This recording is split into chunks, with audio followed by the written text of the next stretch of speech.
Hello class. बच्चा, last हमने अपना टॉपिक किया था डेटा एंट्री। हमने ये पढ़ा था कि एसपीएसएस क्या होता है और उसमें डेटा एंट्री कैसे होती है। हमने ये पढ़ा था कि डेटा एंट्री करने के लिए हमें वेरिएबल को डिफाइन करना पड़ता है। तो आज हम पढ़ेंगे कि वेरिएबल को डिफाइन हम कहाँ से करते हैं, लेकिन उससे पहले हम करेंगे कि हमारा डेटा व्यू और वेरिएबल व्यू क्या होता है, क्योंकि वेरिएबल को डिफाइन करने के लिए हमें वेरिएबल व्यू में जाना पड़ता है। तो उससे पहले हम ये समझेंगे कि डेटा व्यू और वेरिएबल व्यू क्या होता है। देखिए, ये है हमारी एसपीएसएस की स्क्रीन। इस स्क्रीन पे आप देखेंगे नीचे लेफ्ट साइड में बॉटम में आपको दो टैब्स दिखाई दे रहे हैं, एक है डेटा व्यू, एक है वेरिएबल व्यू। इस पे आप अगर डेटा व्यू पे क्लिक करेंगे तो आपको डेटा व्यू वाली स्क्रीन अपीयर हो जाएगी, और अगर आप वेरिएबल व्यू पे क्लिक करेंगे तो आपको वेरिएबल व्यू वाली स्क्रीन अपीयर हो जाएगी। तो सबसे पहले हम समझते हैं डेटा व्यू होता क्या है। देखिए, डेटा व्यू क्या होता है, हमारी जो एसपीएसएस है उसमें जो हमें शीट काम करने के लिए अवेलेबल होती है, वो हमने पढ़ा था कि बिल्कुल जो हमारी एक्सेल की स्प्रेडशीट होती है उसके जैसी लगती है। तो इसमें क्या लिखा है कि जो हमारा डेटा व्यू है वो एक स्प्रेडशीट फॉर्मेट में अरेंज्ड होता है। इसमें क्या होता है, इसमें वेरिएबल्स होते हैं कॉलम्स में। मैंने आपको बताया था कि हमारे पास स्प्रेडशीट किसका कॉम्बिनेशन है, रोज एंड कॉलम्स का। तो हमने ये पढ़ा था कि जो हमारा एसपीएसएस का हमारी स्प्रेडशीट है उसमें जो रोज होती हैं वो अलग अलग केसेस को डिस्क्राइब करती हैं, और जो अलग अलग कॉलम्स होते हैं वो वेरिएबल्स को डिस्क्राइब करते हैं। मैंने आपको बताया था स्टूडेंट का एग्जाम्पल लेके कि अगर हम एक स्टूडेंट का रिकॉर्ड बना रहे हैं, हमने उसमें अपने अलग अलग कॉलम्स बनाए। फर्स्ट कॉलम बनाया स्टूडेंट का नेम, सेकंड बनाया उसका फादर्स नेम, थर्ड बनाया मदर्स नेम, फोर्थ बनाया एज, फिफ्थ बनाया उसके मार्क्स। तो जो name, father's name, mother's name, age और मार्क्स, ये जो हमारे चार कॉलम्स बने, दीज हमारे पांच कॉलम्स बने, these five will be known as the variables. और जब हम एक स्टूडेंट का पूरा रिकॉर्ड एंटर करेंगे, सपोज हमने स्टूडेंट का नेम एंटर किया, उसका फादर्स नेम, मदर्स नेम, उसके मार्क्स और उसकी एज एंटर की, तो वो जो पूरी एक रो बनी, उस रो को हम बोलेंगे case. As the student will be treated as our case. This is all about data view. Next is variable view. Variable view क्या होता है, मैंने आपको बताया ना, एसपीएसएस की स्क्रीन पे बॉटम में नीचे दो टैब्स हैं, एक है आपका डेटा व्यू, एक है आपका वेरिएबल व्यू। व्यू बेसिकली क्या होता है, व्यू मतलब जो चीज आपको जैसी दिखाई दे रही है। जैसे हम अगर जनरल लाइफ का एग्जाम्पल लें तो हम बोलते हैं कि जैसे बहुत कॉमन चीज है जो आप लोगों को समझ आएगी कि हम यहाँ पे फोटो ले रहे हैं, यहाँ का व्यू अच्छा आ रहा है। व्यू क्या, कि वहां पे जो चीजें दिखाई दे रही हैं, जैसी दिखाई दे रही है वो अच्छी लग रही है।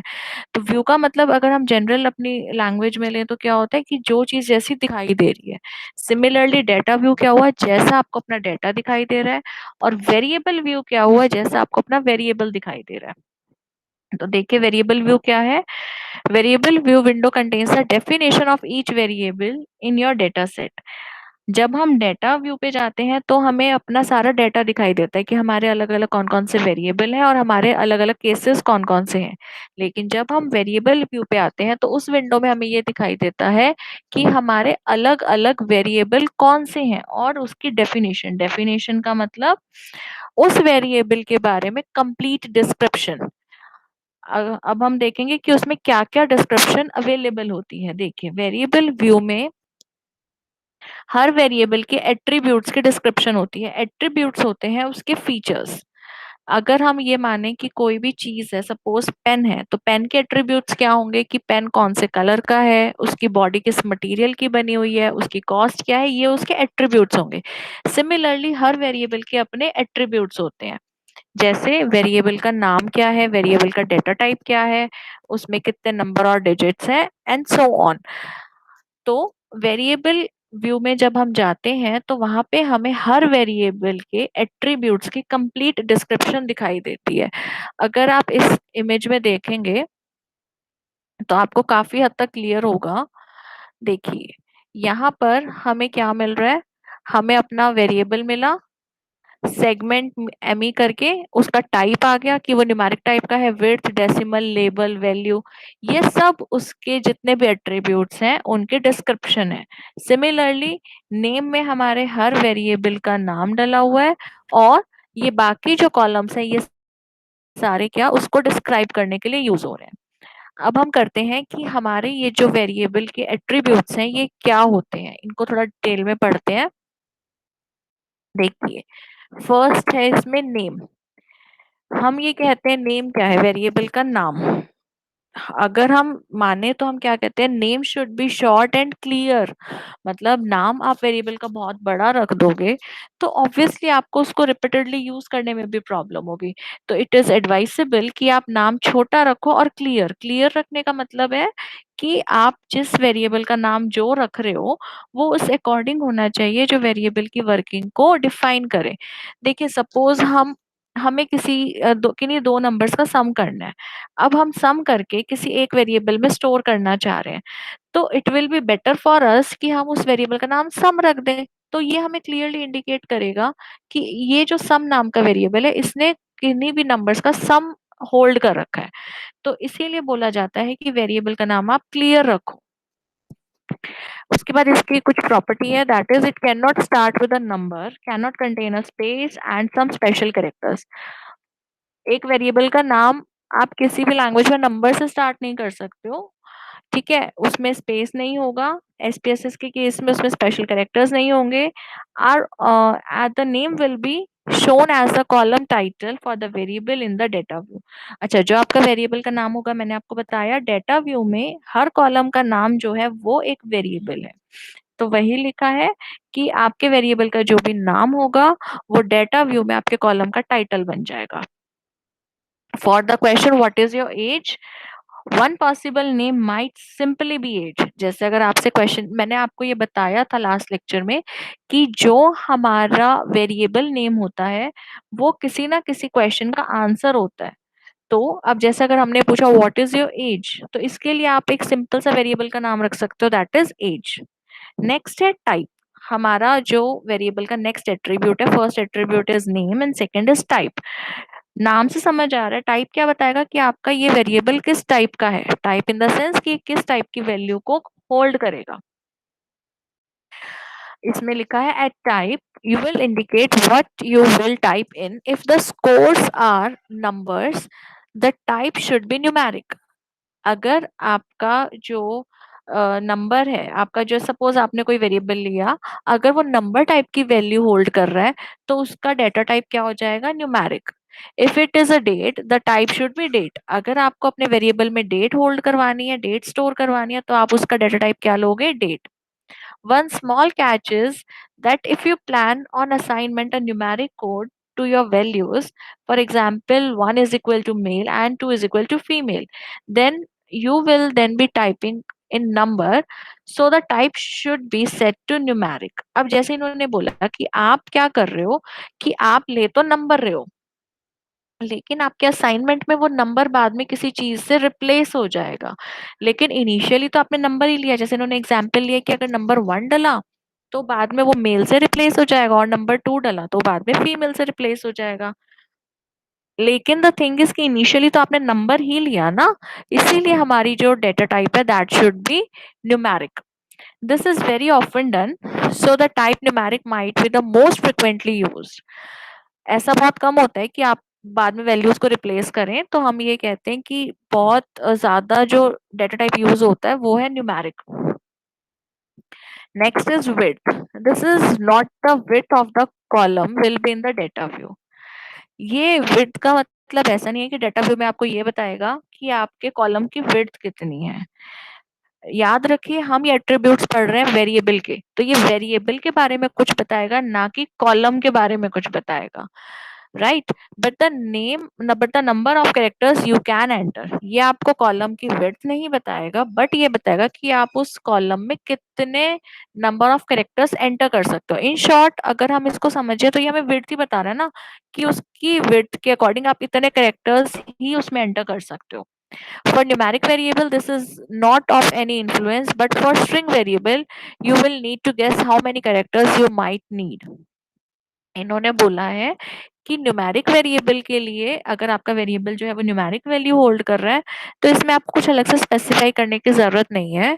लेकिन अगर आपका जो वेरिएबल है वो स्ट्रिंग वेरिएबल है, स्ट्रिंग मतलब, स्ट्रिंग का मतलब होता है कलेक्शन ऑफ कैरेक्टर्स, मतलब सिंगल कैरेक्टर मतलब तो सिंगल कैरेक्टर ना, एक कैरेक्टर लाइक ए या बी या सी, लेकिन स्ट्रिंग का मतलब होता है ग्रुप ऑफ कैरेक्टर्स। सपोज हमने बोला एबीसी, हमने बोला किसी का नाम नेहा, तो Neha is a string.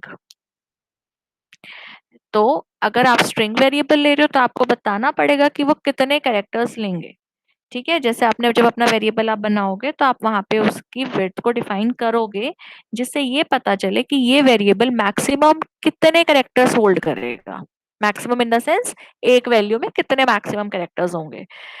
For example, if I ask for a pet name, the pet name fluffy बन would require 6 spaces for fluffy, 1 for the space and 3 for bun, so 9 in total. There are longer pet names, so I might guess 30 to be a good start.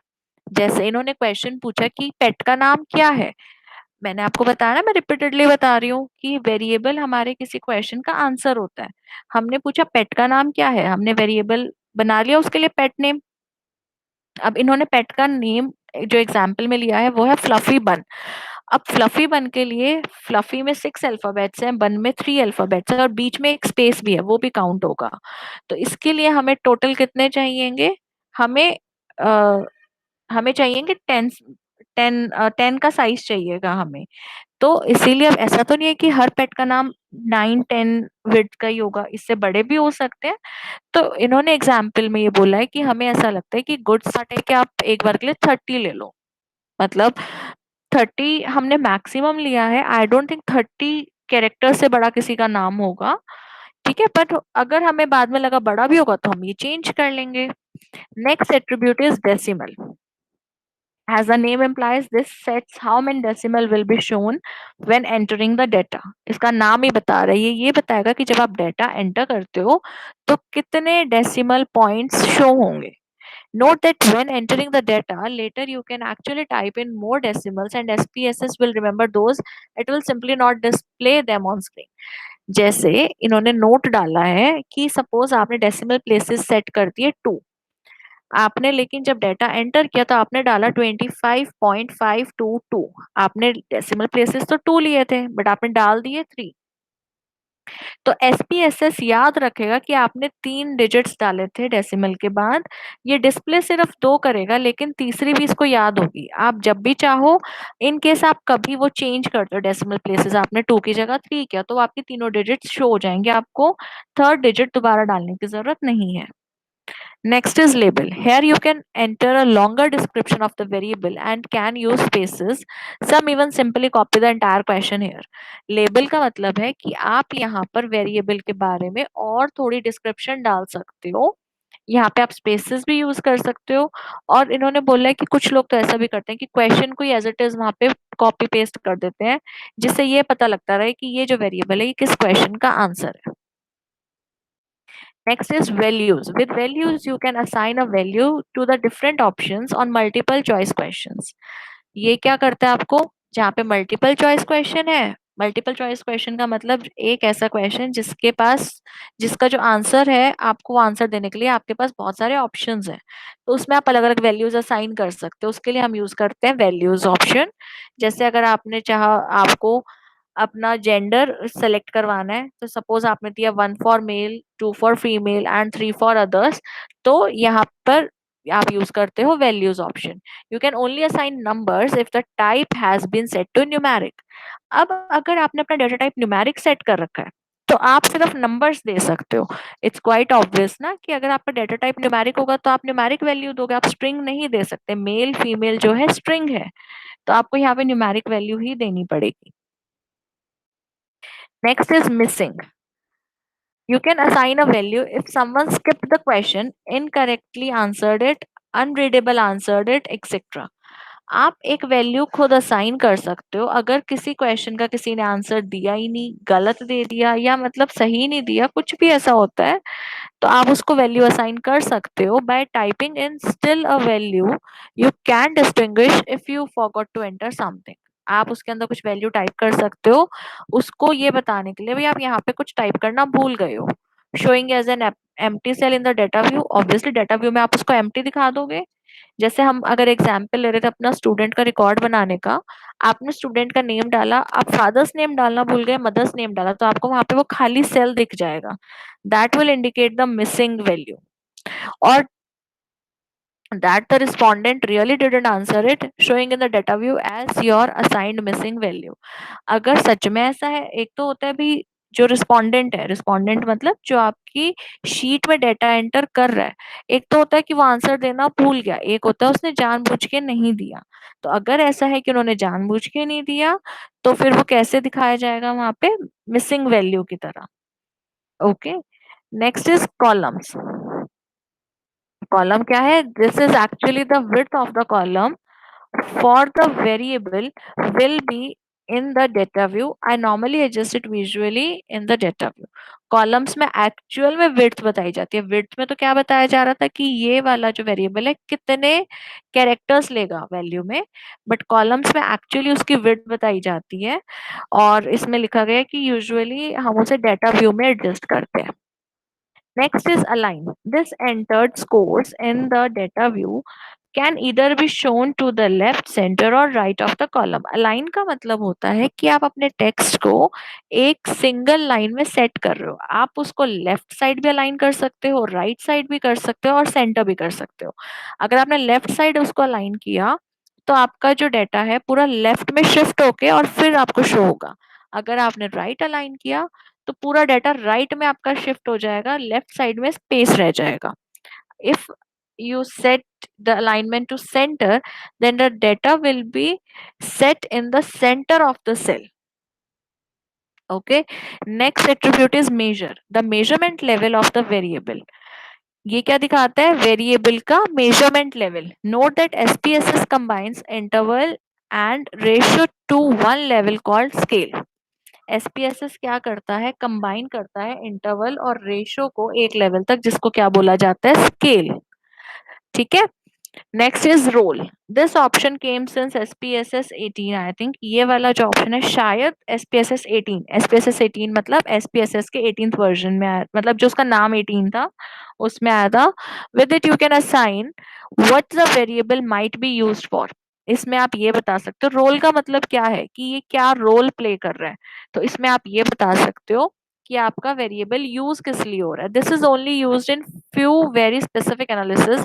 Usually it is left eight input. ये बहुत कम use किया जाता है, क्योंकि देखो हमने ये बोला कि जो वेरिएबल है वो किसी भी क्वेश्चन का आंसर होगा, तो हमें पता है ये इस क्वेश्चन का आंसर दे रहा है, इसका मतलब ये इसका रोल ये है। तो हम यूजुअली वेरिएबल का रोल अलग से डिफाइन नहीं करते हैं, but we have an option, अगर हम चाहें तो हम उसका रोल डिफाइन कर सकते हैं। So this is all about the variable view and data view. I hope आप लोगों को समझ आया होगा। अगर नहीं आया तो आप लोग मुझसे पूछ सकते हैं, जहां भी आपको डाउट हो you can put your questions in the comment box, या फिर आप मुझे टेक्स्ट कर सकते हैं और मैं आपको वो रिप्लाई कर दूंगी। फिर भी कोई क्वेरी रहती है तो हम फिर डिस्कस भी कर लेंगे। सो आज की क्लास के लिए इतना ही। Thank you.